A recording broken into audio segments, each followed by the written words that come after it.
Tom has come to us before, but I was chagrined to discover, as my hair continues to fall, that it's been 10 years since he was here with us. He created in me such a response at the time that it seems like it was just maybe only 20, Tom. I can't remember. He's one of those kind of people that you never forget, that you pick up where you left off and you don't have to build new bridges. So it's with great pleasure that I introduce my friend and wonderful performer, Tom Key, this morning. Tom comes to us from Atlanta. He works at the Alliance Theater Company after having been in Dallas and New York and Los Angeles, and you may be aware of the work that he did with Harry Chapin on a one-man show called The Cotton Patch Gospel, which played off-Broadway at the Lambs Theater for an extended run and has also appeared in Atlanta and Dallas and anywhere else he can do. He's done it more than 1,000 times. So, I will introduce Tom to you, and I will say to you that the setting for this, his rendition this morning is C.S. Lewis's sermon, The Weight of Glory. The spoken word coming from the written page is a marvelous thing, and what Tom has chosen to do this morning is to deliver to us Lewis's wonderful and very famous sermon. The sermon was first presented in June of 1941 at the University Church in Oxford when Lewis was involved at Magdalen College. It was a rare event for a Don, a professor, someone not of the clergy, to be allowed to ascend to the pulpit. Stood in that church last March and looked at the setting. The light would be streaming through the stained windows. The choir would have sung. In fact, the song that they sang was the one that we have just concluded. So transport yourself, if you will, to 1941. Pay particular attention to verse number 6 of the hymn that we have just sung. And may I introduce to you Tom Key and C.S. Lewis's The Weight of Glory.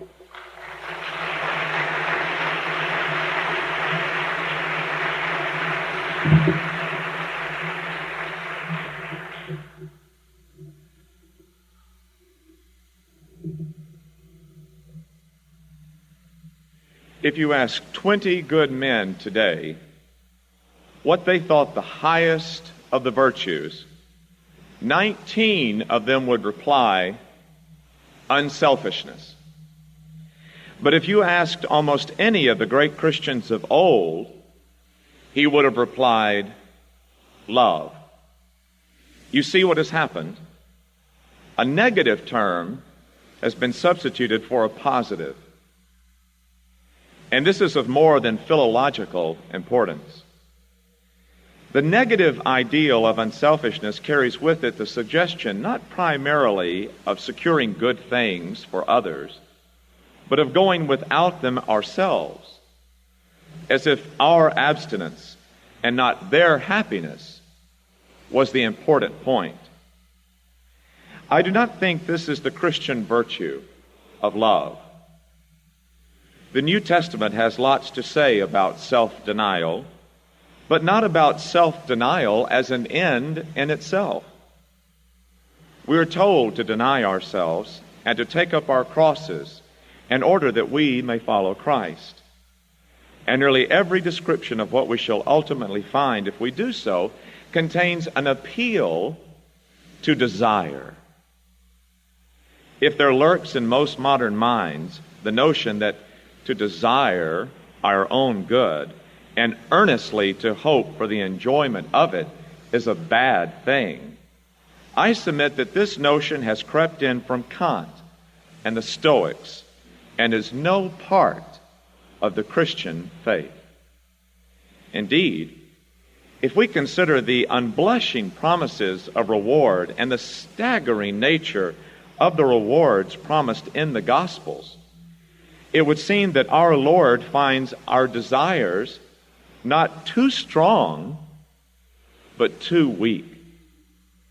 We are half-hearted creatures, fooling about with drink and sex and ambition when infinite joy is offered us. Like an ignorant child who wants to go on making mud pies in a slum because he cannot imagine what is meant by the offer of a holiday at sea. We are far too easily pleased. We must not be troubled by unbelievers when they say that this promise of reward makes the Christian life a mercenary affair. There are different kinds of reward. There is the reward which has no natural connection with the things you do to earn it, and is quite foreign to the desires that ought to accompany those things. Money is not the natural reward of love. That is why we call a man mercenary if he marries a woman for the sake of her money. But marriage is the proper reward for a real lover, and he is not a mercenary for desiring it. A general who fights well in order to get a peerage is mercenary. A general who fights for victory is not. Victory being the proper reward of battle, as marriage is the proper reward of love. The proper rewards are not simply tacked on to the activity which they are given, but are the activity itself in consummation. There is also a third case, which is more complicated. An enjoyment of Greek poetry is certainly a proper and not a mercenary reward for learning Greek. But only those who have reached the stage of enjoying Greek poetry can tell from their own experience that this is so. The schoolboy beginning Greek grammar cannot look forward to his adult enjoyment of Sophocles as a lover looks forward to marriage or a general to victory.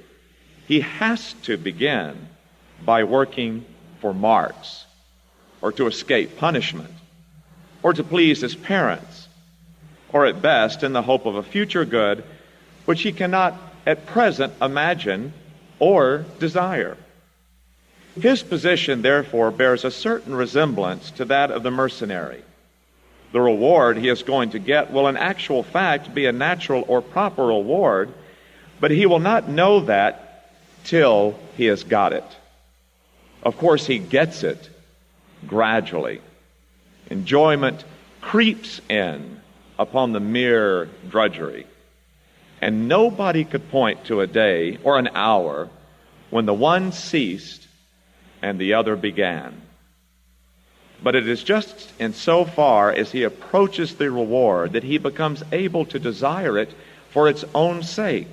Indeed, the power of so desiring it itself is a preliminary reward. The Christian, in relation to heaven, is in much the same position as this schoolboy.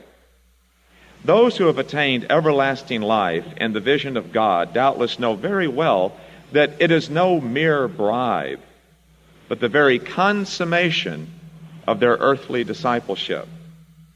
But we who have not yet attained it cannot know this in the same way, and cannot even begin to know it at all except by continuing to obey and finding the first reward of our obedience in our increasing power to desire the ultimate reward. Just in proportion as the desire grows, our fear lest it should be a mercenary desire will die away and finally be recognized as an absurdity. But probably this will not, for most of us, happen in a day. Poetry replaces grammar. Gospel replaces law. Longing transforms obedience as gradually as the tide lifts a grounded ship. But there is one other important similarity between the schoolboy and ourselves. If he is an imaginative boy, he will quite probably be reveling in the English poets and romancers suitable to his age sometime before he begins to suspect that Greek grammar is going to lead him to more and more enjoyment of this same sort. He may even begin to neglect his Greek to read Shelley and Swinburne in secret. In other words, the desire which Greek is really going to gratify already exists in him and is attached to objects which seem to him quite unconnected with Greek nouns and Greek verbs. Now, if we are made for heaven, the desire for our proper place will be already in us, but not yet attached to the true object, and will even appear as the rival of that object. And this, I think, is just what we find. No doubt there is one point in which my analogy of the schoolboy breaks down. The English poetry which he reads when he ought to be doing Greek exercises may be just as good as the Greek poetry to which the exercises are leading him, so that in fixing on Milton, instead of journeying on to Aeschylus, his desire is not embracing a false object. But our case is very different. If a trans-temporal, trans-finite good is our real destiny, then any other good on which our desire fixes must be in some degree fallacious, must bear at best only a symbolical relation to what will truly satisfy. In speaking of this desire for our own far-off country, which we find in ourselves even now, I feel a certain shyness. I'm almost committing an indecency. I am trying to rip open the inconsolable secret in each one of you. The secret which hurts so much that you take your revenge on it by calling it names like nostalgia and romanticism and adolescence. The secret also which pierces with such sweetness that when in very intimate conversation the mention of it becomes imminent, we grow awkward and affect to laugh at ourselves. The secret we cannot hide and cannot tell, though we desire to do both. We cannot tell it because it is a desire for something that has never actually appeared in our experience. We cannot hide it because our experience is constantly suggesting it. And we betray ourselves like lovers at the mention of a name. Our commonest expedient is to call it beauty and behave as if that settled the matter.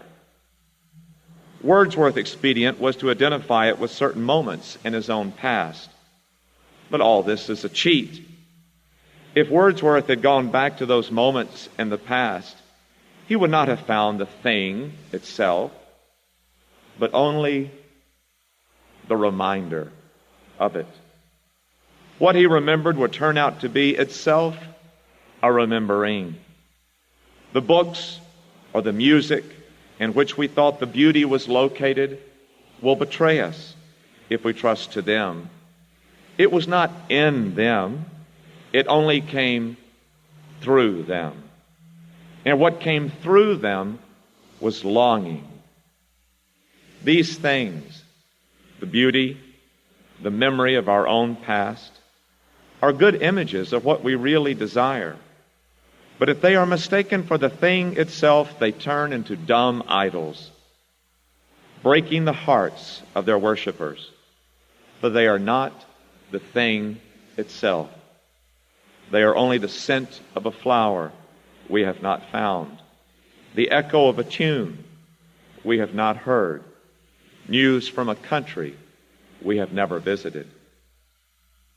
Do you think I'm trying to weave a spell? Perhaps I am. But remember the fairy tales. Spells are used for breaking enchantments as well as for inducing them. And you and I have need of the strongest spell that can be found to wake us from the evil enchantment of worldliness, which has been laid upon us for nearly 100 years. Almost our whole education has been directed to silencing this shy, persistent inner voice. Almost all our modern philosophies have been devised to convince us that the good of man is to be found on this earth. And yet it is a remarkable thing that such philosophies of progress or creative evolution themselves bear reluctant witness to the truth that our real goal is elsewhere. When they want to convince you that earth is your home, notice how they set about it.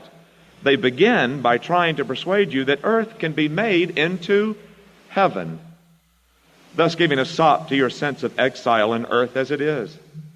Next, they tell you that this fortunate event is still a good way off in the future, thus giving a sop to your knowledge that the fatherland is not here and now.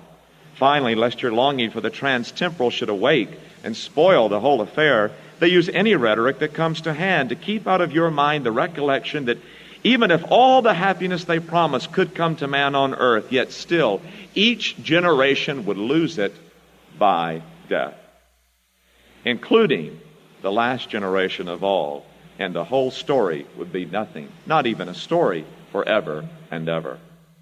Hence all the nonsense that Mr. Shaw puts into the final speech of Lilith, and Bergson's remarks that the spirit of life is capable of surmounting all obstacles, perhaps even death. As if we could believe that any social or biological development on this planet will delay the senility of the sun or reverse the second law of thermodynamics. Do what they will, then, we remain conscious of a desire which no natural happiness will satisfy. But is there any reason to suppose that reality offers any satisfaction to it? Nor does the being hungry prove that we have bread. But I think it may be urged that this misses the point. A man's physical hunger does not prove that that man will get any bread. He may die of starvation on a raft in the Atlantic.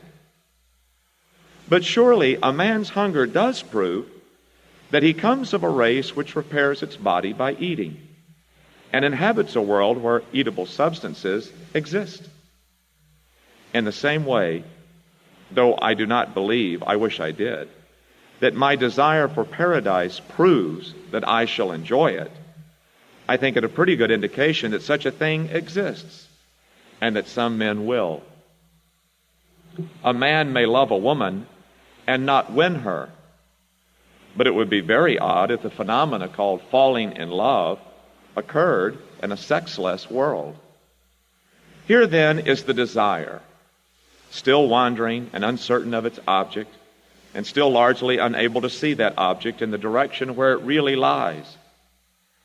Our sacred books give us some account of the object. It is, of course, a symbolical account. Heaven is by definition outside our experience, but all intelligible descriptions must be of things within our experience. The scriptural picture of heaven is therefore just as symbolical as the picture which our desire, unaided, invents for itself. Heaven is not really full of jewelry any more than it is really the beauty of nature or a fine piece of music.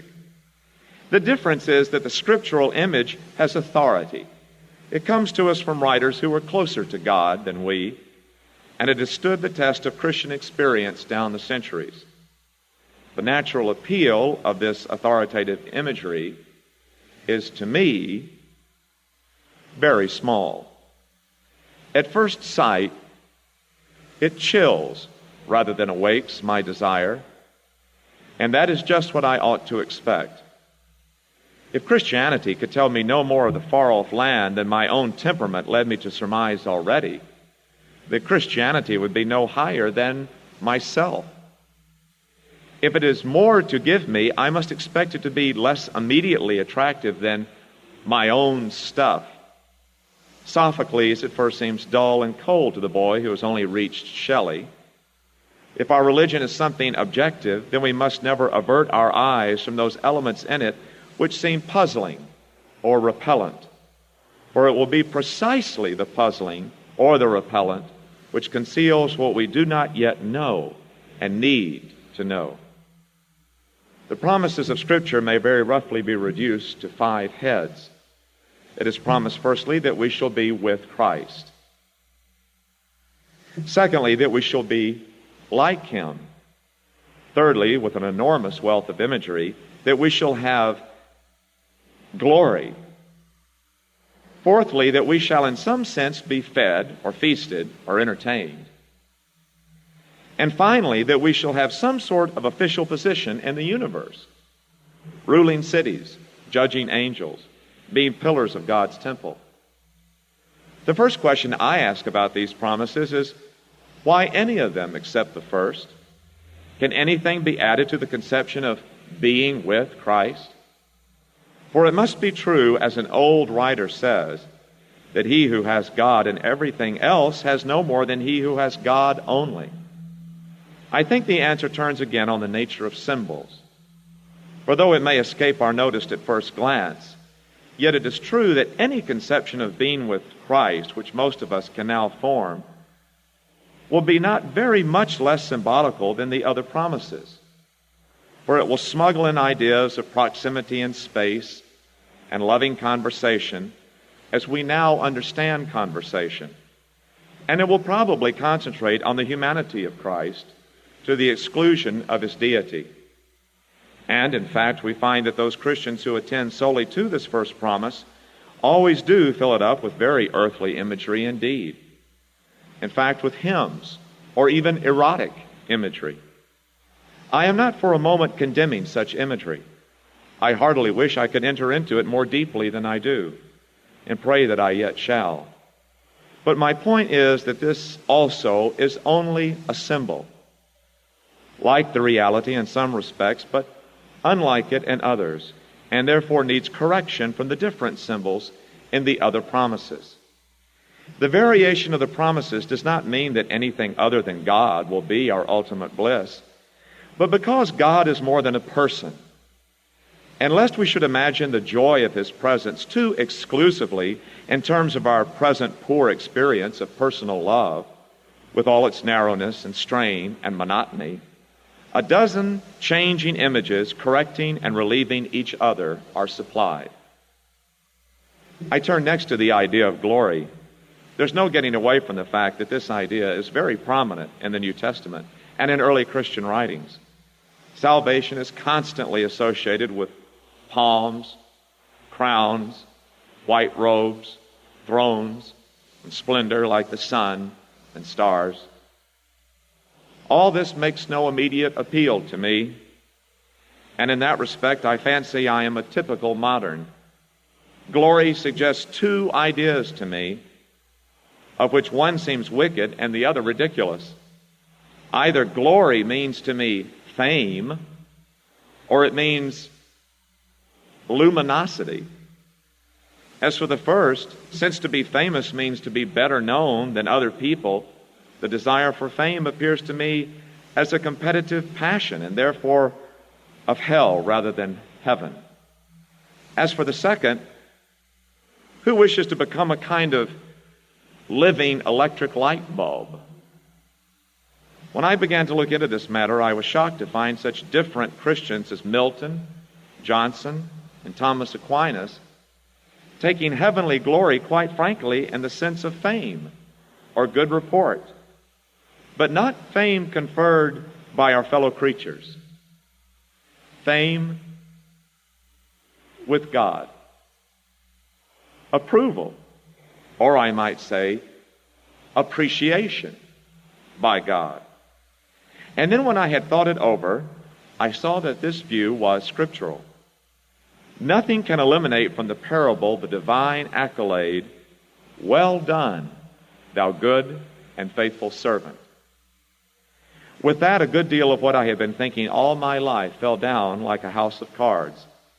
I suddenly remembered that no one can enter heaven except as a child, and nothing is so obvious in a child, not in a conceited child, but in a good child, as its great and undisguised pleasure in being praised. Not only in a child either, but even in a dog or a horse. Apparently what I had mistaken for humility had all these years prevented me from understanding what is in fact the humblest, the most childlike, the most creaturely of pleasures, nay, the specific pleasure of the inferior, the pleasure of a beast before men, a child before its father, a pupil before its teacher, a creature before its creator. I am not forgetting how horribly this most innocent desire is parodied in our human ambitions, or how very quickly, in my own experience, the lawful pleasure of praise from those whom it was my duty to please turns into the deadly poison of self-admiration. But I thought I could detect a moment, a very, very short moment, before this happened, during which the satisfaction of having pleased those whom I rightly loved and rightly feared was pure. And that is enough to raise our thoughts to what may happen when the redeemed soul, beyond all hope and nearly beyond belief, learns at last that she has pleased him whom she was created to please. There will be no room for vanity then. She will be free from the miserable illusion that it is her doing. With no taint of what we should now call self-approval, she will most innocently rejoice in the thing that God has made her to be. And the moment which heals her old inferiority complex forever will also drown her pride deeper than Prospero's book. Perfect humility dispenses with modesty. If God is satisfied with the work may be satisfied with itself. It is not for her to bandy compliments with her sovereign. I can imagine someone saying that he dislikes my idea of heaven as a place where we are patted on the back. But proud, this understanding is behind that dislike. In the end, that face which is the delight or the terror of the universe must be turned upon each of us either with one expression or with the other, either conferring glory inexpressible or inflicting shame that can never be cured or disguised. I read in a periodical the other day that the fundamental thing is how we think of God. By God himself, it is not. How God thinks of us is not only more important, but infinitely more important. Indeed, how we think of him is of no importance except insofar as it is related to how he thinks of us. It is written that we shall stand before him, shall appear, shall be inspected. The promise of glory is the promise, almost incredible, and only possible by the work of Christ, that some of us, that any of us who really chooses, shall actually survive that examination, shall find approval, shall please God. To please God. To be a real ingredient in the divine happiness. To be loved by God. Not merely pitied, but delighted in, as an artist delights in his work, or a father and a son. It seems impossible, a weight or burden of glory which our thoughts can hardly sustain. But so it is. And now notice what is happening. If I had rejected the authoritative and scriptural image of glory and stuck obstinately to the vague desire, which was, at the outset, my only pointer to heaven, I could have seen no connection at all between that desire and the Christian promise. But now, having followed up what seems puzzling and repellent in the sacred books, I find to my great surprise looking back that the connection is perfectly clear. Glory, as Christianity teaches me to hope for, it turns out to satisfy my original desire, and indeed to reveal an element in that desire which I had not noticed. By ceasing for a moment to consider my own wants, I have begun to learn better what I really wanted.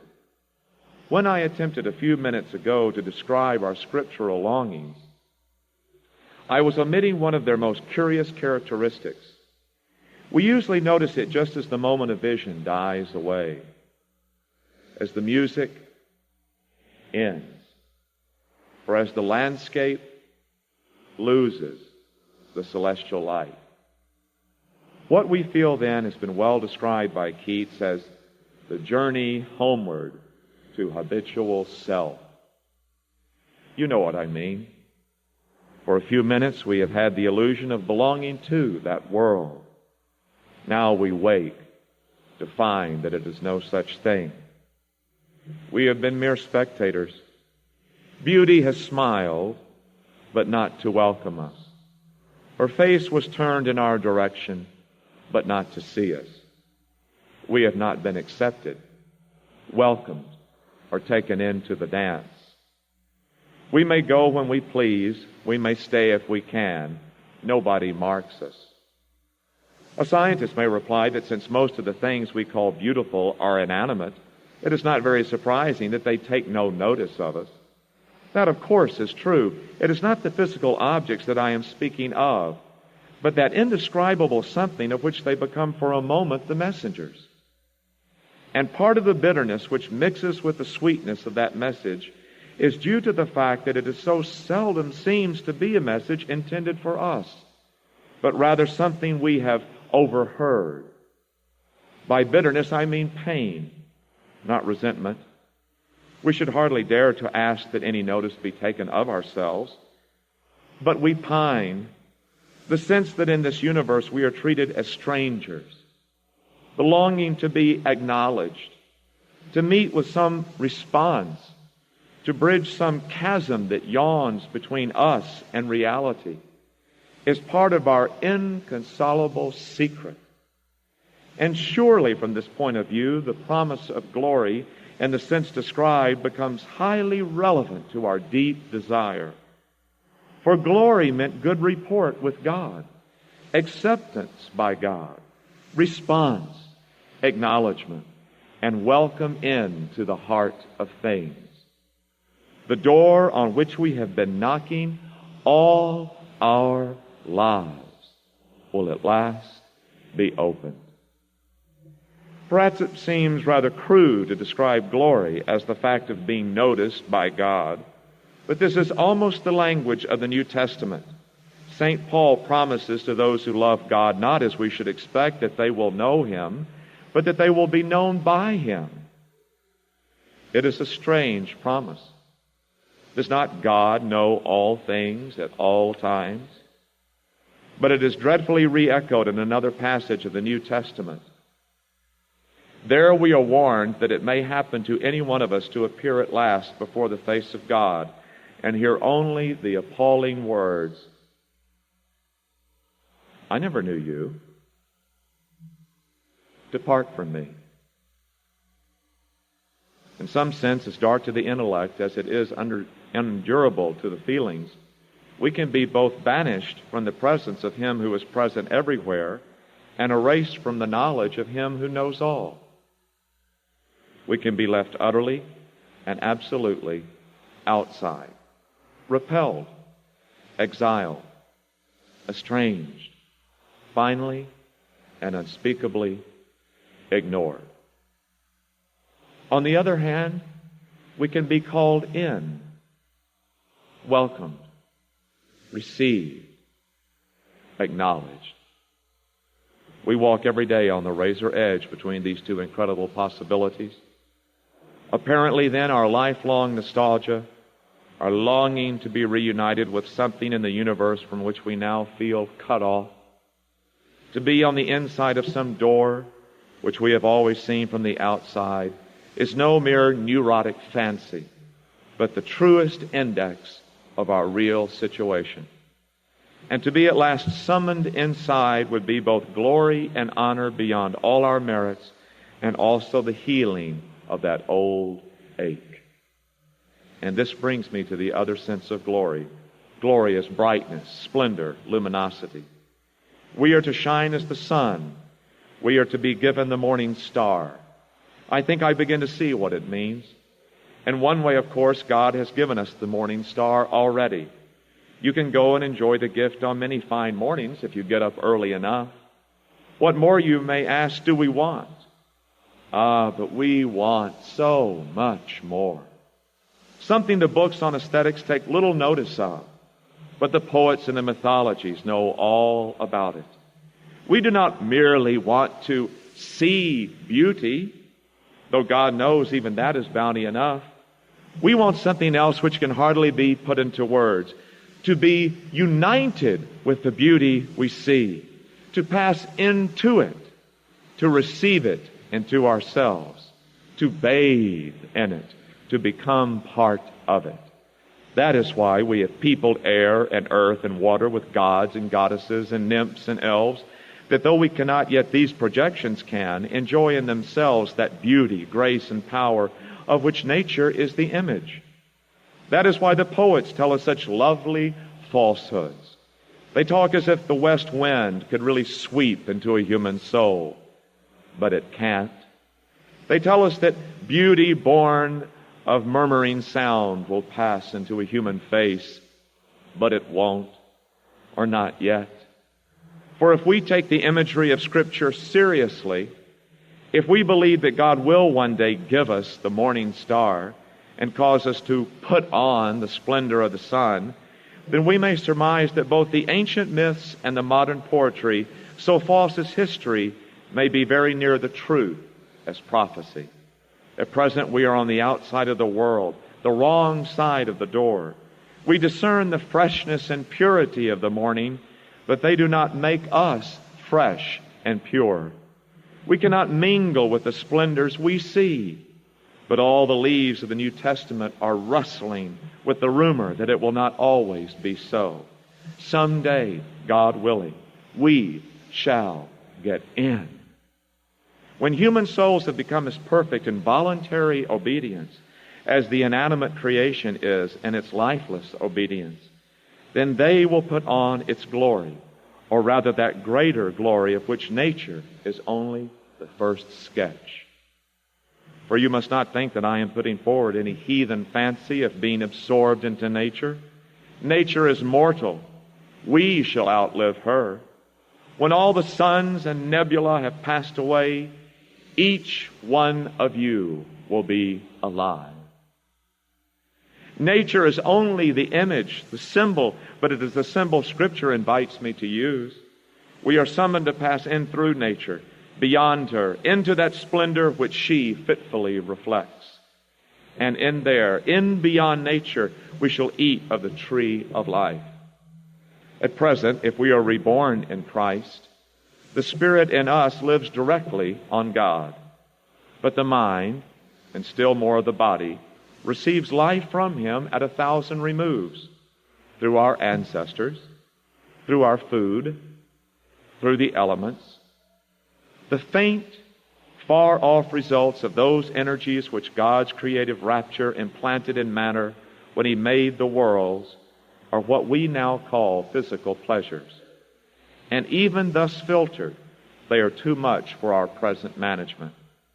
What would it be to taste at the fountainhead, that stream of which even these lower reaches prove so intoxicating? Yet that, I believe, is what lies before us. The whole man is to drink joy from the fountain of joy. As St. Augustine said, the rapture of the saved soul will flow over into the glorified body. In the light of our present specialized and depraved appetites, we cannot imagine this, and I warn everyone most seriously not to try. But it must be mentioned to drive out thoughts even more misleading, thoughts that what is saved is a mere ghost, or that the risen body lives in numb insensibility. The body was made for the Lord, and these dismal fancies are wide of the mark. Meanwhile, the cross comes before the crown, and tomorrow is the Monday morning. A cleft is opened in the pitiless walls of the world, and we are invited to follow our great captain inside. The following him is, of course, the essential point. That being so, it may be asked what practical use there is in the speculations which I have been indulging. I can think of at least one such use. It may be possible for each to think too much of his own potential glory hereafter. It is hardly possible for him to think too often or too deeply about that of his neighbor. The load or weight or burden of my neighbor's glory should be laid daily on my back, a load so heavy that only humility can carry it, and the backs of the proud will be broken. It is a serious thing to live in a society of possible gods and goddesses. To remember that the dullest and most uninteresting person you talk to may one day be a creature which, if you saw it now, you would be strongly tempted to worship, or else a horror and a corruption such as you now meet, if at all, only in a nightmare. All day long, we are in some degree helping each other to one or other of these destinations. It is in the light of these overwhelming possibilities, it is with the awe and the circumspection proper to them that we should conduct all our dealings with one another, all friendships, all loves, all play, all politics. There are no ordinary people. You have never talked to a mere mortal. Nations, cultures, arts, civilizations, these are mortal, and their life is to ours as the life of a gnat.